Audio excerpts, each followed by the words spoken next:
gay shit.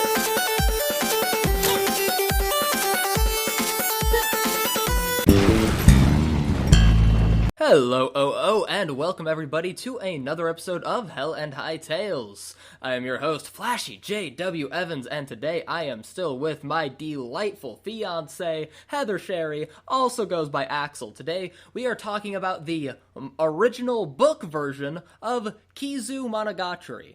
I feel that a lot of people usually talk about the films and anime when they are talking about the Monogatari series. However, very few people actually really go into detail on the book versions, which is unfortunate because I personally believe that the books are actually better in terms, well, just better.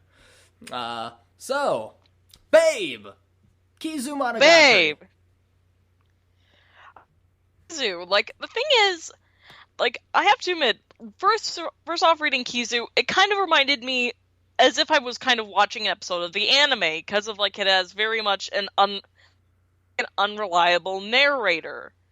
It basically, he constantly goes off on different tangents, ends up, literally having an entire page talking about Hanekawa's as panties and what they look like, and how we wanted to buy literally porn, just so we can stop thinking about Hanekawa's panties.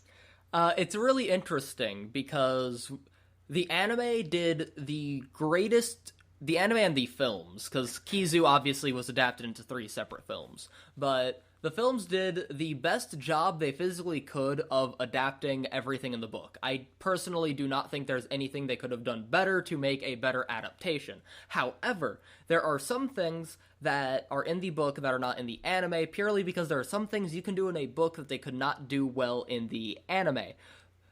In the books, when you are seeing, if you're looking at the scene in the film, when we have the famous panty shot, the greatest panty shot in anime history, when we have Hanekawa's panty shot that essentially starts the entire plot of this fucking series, we have Araragi, in the film, you see his eyes darting all over the place, they have it slowed down, and they do a lot of different visual tricks to help give you an idea of how he is over-focusing on it, and how long the scene feels to him, even though in reality it's only a few seconds.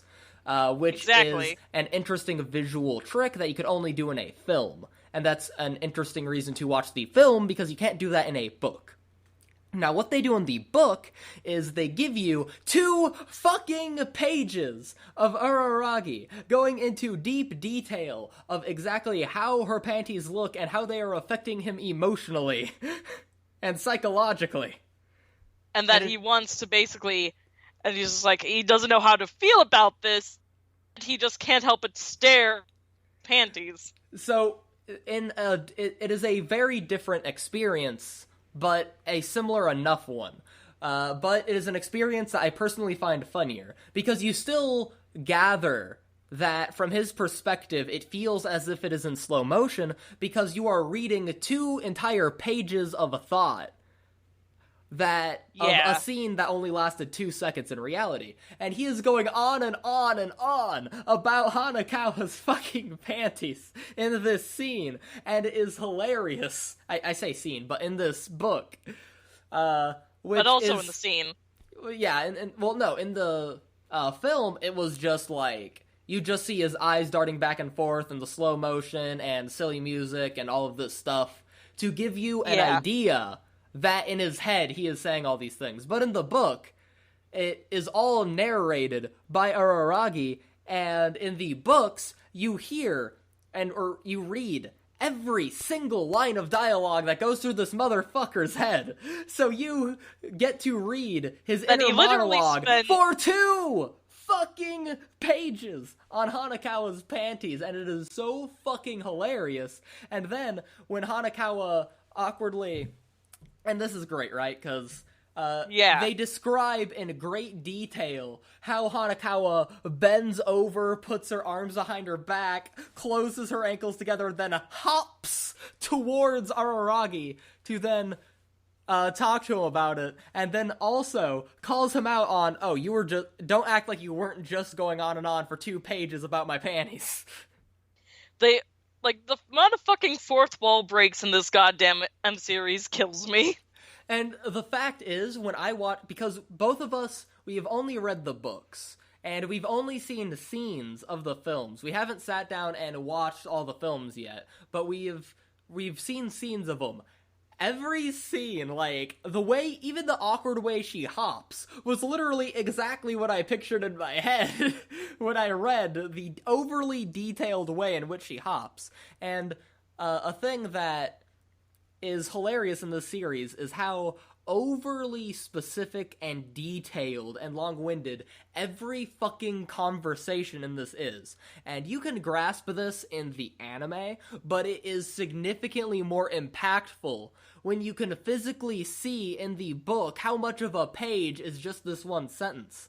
Like, it hits you a lot more when you're reading it in the book than it does when you're just reading the subtitles in the anime, at least for me personally. I don't know how you felt about it. Yeah, because it feels like, in a sense, it was like an actual conversation. When I was reading the book, it was like I was listening to like an actual conversation, because you know how some people tend to go on rants, and we don't even realize that it actually, like, there's pauses in between, like periods and shit, like whenever, like, you're talking, like, you on for hours, that could only just be a sentence. I feel like the massive, like, surplus of just too much information that they cram into these sentences is significantly more jarring and hilarious in the books.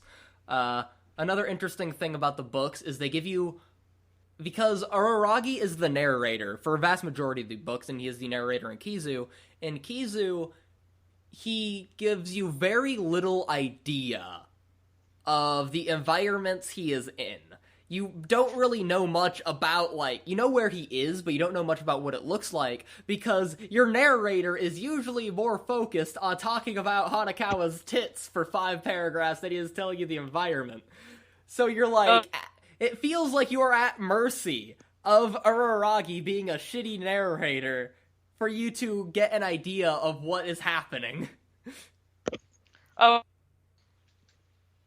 Araragi is the shittiest novel narrator ever in all the best and most entertaining ways. Yeah, I'm sure that if this was any other Nishio Isen, I feel like you would have yeeted that book, you would have just dropped the We haven't gone over the actual plot much yet outside the panty shot, so if you would kindly like to do the honors, could you give the audience a quick summary of the plot of Kizumonogatari in case they do not know? Basically, like pretty much around midnight, Araragi, who was actually, as I said before, going off to buy some porn mags after he couldn't Hanekawa's pantsuit out of his mind. To further explain, he literally was so baffled by the sight of Hanekawa's panties that the image in fact took over his mind, and he lost ability to think of anything else and had to buy porn magazines just to get him to think about another thing. Continue. Yeah. In Kishot Heartunder, Acerola Orion Heartunderblade, also known as Nobu, dismembered and sitting and basically on the verge of death. Your audio cut out for a bit there, but essentially, what you just said is that while he was walking to buy the pornographic magazines, actually I believe after he bought them, he runs into a dismembered talking body of a mysterious vampire woman. Exactly. And essentially what happens is that she ends up basically saying, like, yo, fucking help me, dude, help me, oh gosh, you fucking lame-ass motherfucking human, help me, come on, I'm great, you should help me. And he's like, I'm just gonna leave. But then she is, like, desperately, like, crying because she's realizing that, oh shit, I'm gonna die. And she's just, like, begging and pleading into the vast nothingness, and then he's just like, fuck it, and he goes over to help her. Throwing away the porn magazines, by the way. Yes. When he goes over to help her, it's interesting because the only reason that because she is a vampire that he is going to help, but hilariously, the only reason that he even was aware of a vampire rumor going around is because Hanakawa mentioned it earlier after the awkward panty scene. So he goes over, and he's just like, okay, that's it. I don't have a life anyway. I'm just a worthless fucking otaku-ass loser. I'm just gonna fucking go over here and let this vampire kill me to save her. Why the fuck not? Fuck my life. And then he does. However, to his dismay, he does not die. Which is fucking hilarious and relatable. Oh, yeah. That is, like, relatable to every depressed nerd in high school ever.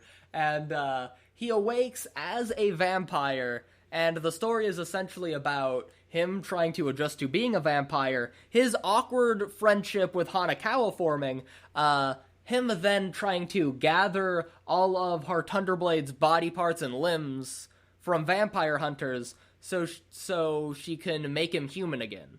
Essentially, she's like, yeah, I'll make you human again if you get me all my limbs, so I'm strong enough to do so. And, exactly. Essentially, over the course of the novel, it wraps up with a final battle between the two of them when she becomes a super powerful vampire and's like, yeah, I'm just gonna fucking murder everybody. Essentially, the big twist of the whole thing is that her Thunderblade, the only way she could turn Araragi back into a human is with him murdering her to reclaim his humanity. However, once he learns this, and learns that she was only going all super evil and saying how she was going to eat a bunch of people, you know, he learns that she was trying to trick him into killing her so that way he could become human because she knew he wouldn't do it on his own accord. Yeah. And essentially, they have an issue where she doesn't want to kill him, and he doesn't want to kill her, but he wants to be a full human again, and it's just a dilemma. So, they have this sketchy-ass fucking dude give them a solution that will lead them both miserable. And the solution essentially leaves Shinobu barely powerful, just barely a powerful vampire, and Araragi just mostly human. So, he's not quite human, and she's not quite a powerful vampire, and they're both miserable, and they're both stuck to each other forever, and that is what sets forth the entire series. Yeah, like, personally, I thought it was amazing. I loved how it was written. Definitely, possibly Nishio Oisin is probably one of my favorites when it comes to anime literature. Possibly the only one that I truly know of. The only light novel author really worth reading. Come on, let's be honest here. Fair point. I would say Nisi Oisin is probably jumped his way into being my favorite author just purely because the type of humor and over-specific dialogue humor in the Monogatari series, that style of humor has been my favorite style of humor forever in things. I just didn't know this series existed for a long time, and then I put off watching it forever because I didn't think it would be the kind of series that it is.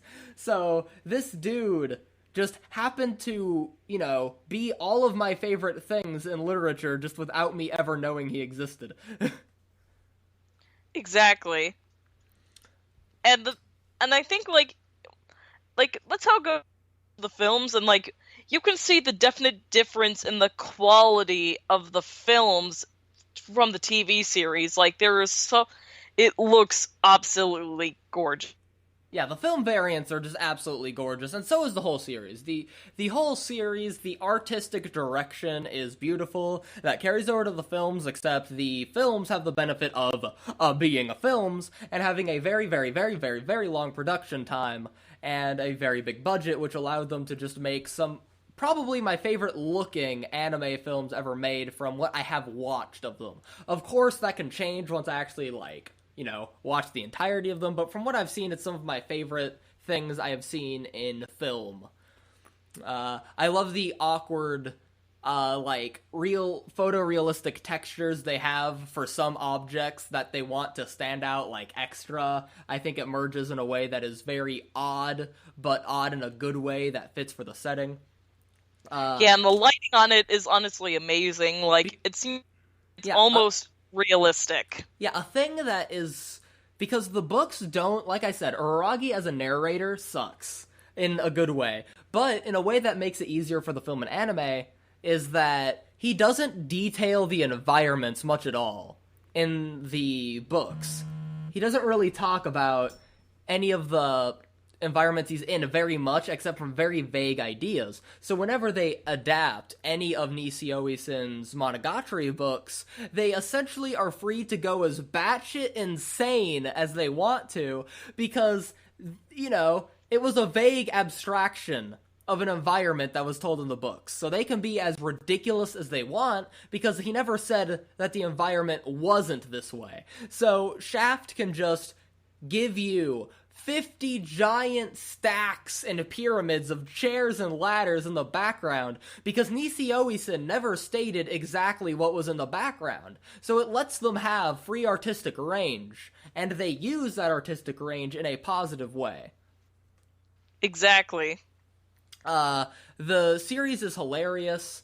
They constantly have lots of funny references to anime where even if you don't get the reference, it is clear that it is a reference, and it is still funny. Because a lot of issues with references is a thing that a lot of people don't get.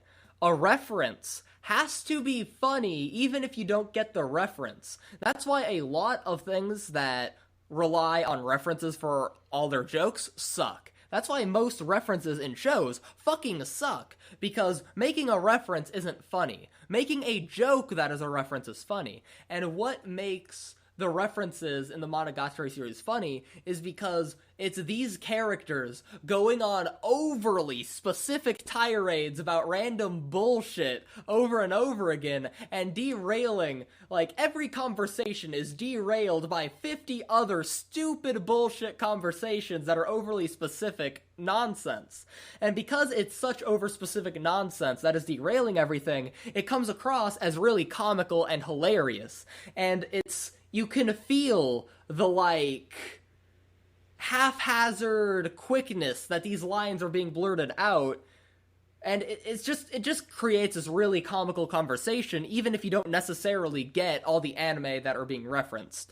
There is one huge issue in the books that aren't an issue in the anime, and that's just the translation issues, because Monogatari, the way Nisio writes, he does a lot of wordplay and a lot of huge... Language is very important. He spends a lot of time thinking about every specific word he's going to use, and all the, everything has meaning. So, because of that is very hard to translate. In the anime, and the films, they kind of make up for this by, when they have things that don't perfectly translate, they have, sort of author's notes or translator's notes appear in the corners. When they have references people might not get, sometimes they have translator's notes up in the corner. The books don't have that. For whatever reason, when they were translating these books to English, the translator did not put a single fucking translator's note in the whole book. So there are some jokes. There's some jokes we end up missing, just because.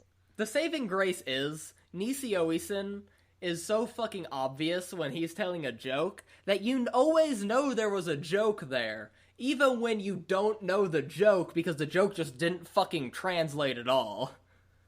Exactly. But there is still the problem that you didn't get a joke because you got a scene that you know was a joke, but you don't know what the joke was.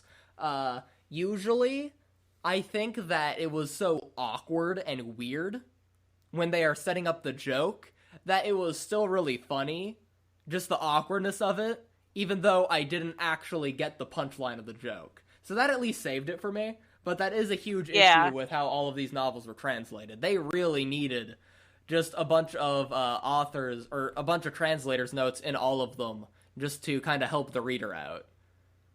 Yeah, that's unfortunately a lot of detriment. Unfortunately, all shiny apples, have a bit of detriment to them. They need to be, as much as I would love to have, be able to understand about it, we possibly will never get it just because we do not speak Japanese and we can't exactly read the actual Japanese light novel. Yeah, and Japanese is a really awkward and complicated language, so it's really difficult to translate, so there's always a lot of issues. And Plus, we don't even know what dialect, so, like, and, like, because even then, there's even unknown, we don't even know what dialect he speaks, and, like, sometimes, like, there's slang that maybe a certain region will, but maybe that most people will not. Yeah, there's a limit to how much they can translate inherently when they translate Japanese to English, and there's some things that are impossible to translate, and it's really awkward.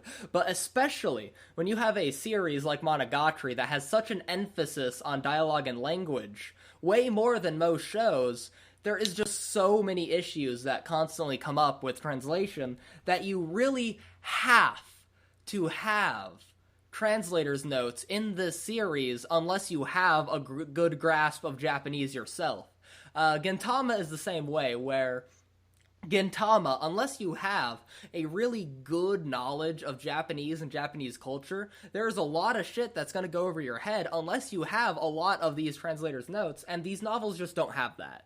And it's really unfortunate because, other than that, I think it is just a really overall great experience. Yeah. And I guess in terms of adaptation to the books, it was extraordinary. Like, as you said earlier, was it extraordinarily close as it could possibly be with its with obviously some limitations that can't exactly translate well into film. But I still thought it was absolutely beautiful. Definitely one of the most reliable adaptations to a story I've ever seen. I think a really beautiful thing they do here, because obviously this was written as a prequel, is I feel in here they perfectly explain, without explaining, all of the awkwardness of Hanakawa and Araragi's relationship. They perfectly detail exactly how they got into the weird and unique relationship that they have just in this book. And it's really great. Like, Araragi always looked at Hanakawa as this completely above him person on a pedestal, and then he has one awkward moment that accidentally ends up with them being friends in a way that is so unbelievable to him that he intentionally pushes her away. For various reasons. There's more reasons he pushes her away, but for the sake of simplifying what I'm about to say, he pushes her away.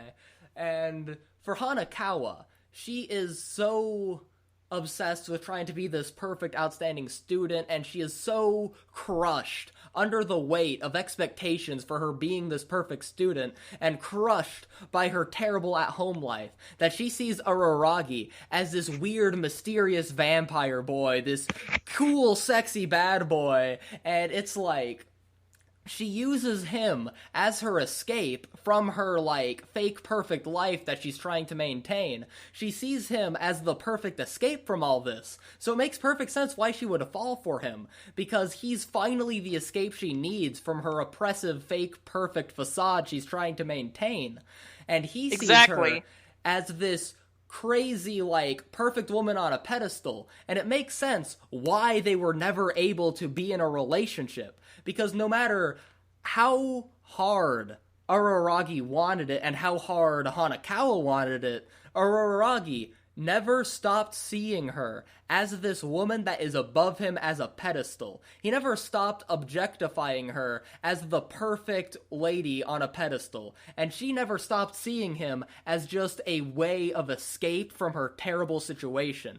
And that makes perfect sense emotionally for why these two never ended up in a good relationship.